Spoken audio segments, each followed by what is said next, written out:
कोई भी scientific theory बनाने के लिए हमें अपने फिजिकल मॉडल के लिए कुछ अजम्पशंस का इस्तेमाल करना पड़ता है और इन अजम्पशंस को ट्रांसलेट किया जाता है इनटू अ मैथमेटिकल मॉडल जो कि हमारे फिजिकल वर्ल्ड के बारे में एक्यूरेट प्रेडिक्शंस देती हैं। और फिर इन प्रेडिक्शंस को टेस्ट किया जाता है एक्सपेरिमेंट्स और ऑब्जर्वेशंस के जरिए।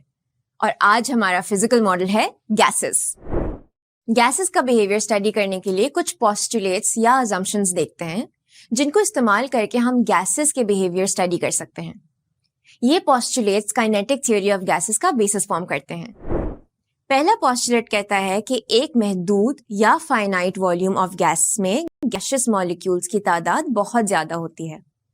दूसरा पोस्टुलेट कहता है कि मॉलिक्यूल के साइज के मुकाबले में मॉलिक्यूल्स के दरमियान की सेपरेशन बहुत ज्यादा है। अगर हम इन दो पोस्टुलेट्स पर जरा गौर करें तो ये बेसिकली हमें बता रहे हैं कि गैसेस की डेंसिटी बहुत ही कम होती है, जबकि एक छोटे से वॉल्यूम में भी गैस के ढेर सारे पार्टिकल्स होते हैं।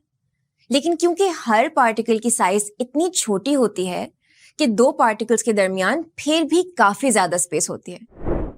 काइनेटिक थ्योरी ऑफ गैसेस का तीसरा पोस्टुलेट गैस पार्टिकल्स के मोशन के बारे में है और ये कहता है कि गैस पार्टिकल्स की मूवमेंट बिल्कुल ही रैंडम होती है, यानी कि इनका कोई पैटर्न नहीं होता।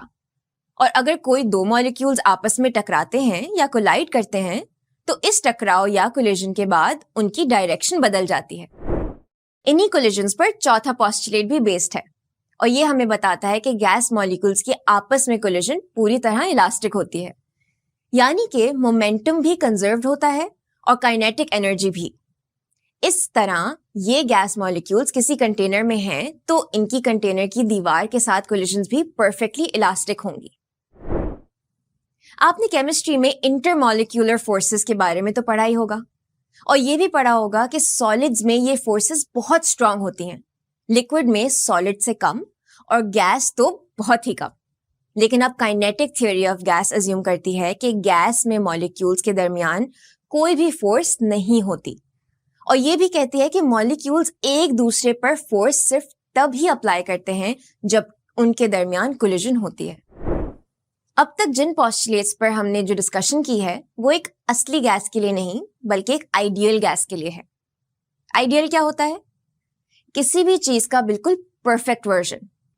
तो जब हम गैसेस को आइडियल कहते हैं तो हम इस मादी दुनिया की कुछ लिमिटेशंस या मुश्किलात को इग्नोर करते हैं।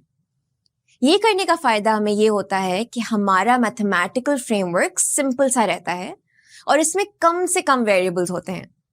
इससे बड़ा फायदा ये होता है कि ऐसे मैथमेटिकल फ्रेमवर्क को इस्तेमाल करके हमें असल मादी दुनिया के बारे में रिजल्ट्स जो मिलते हैं वो भले 100% एक्यूरेट ना हो लेकिन एक बहुत क्लोज पिक्चर देते हैं। तो अब अगली वीडियोस में हम काइनेटिक थ्योरी ऑफ गैस के इन पोस्टुलेट्स का इस्तेमाल करके कुछ गैस लॉज डिराइव करेंगे। ये करने से पहले हम गैसेस के प्रेशर और टेम्परेचर के लिए भी कुछ मैथमेटिकल स्टेटमेंट्स डिराइव करेंगे।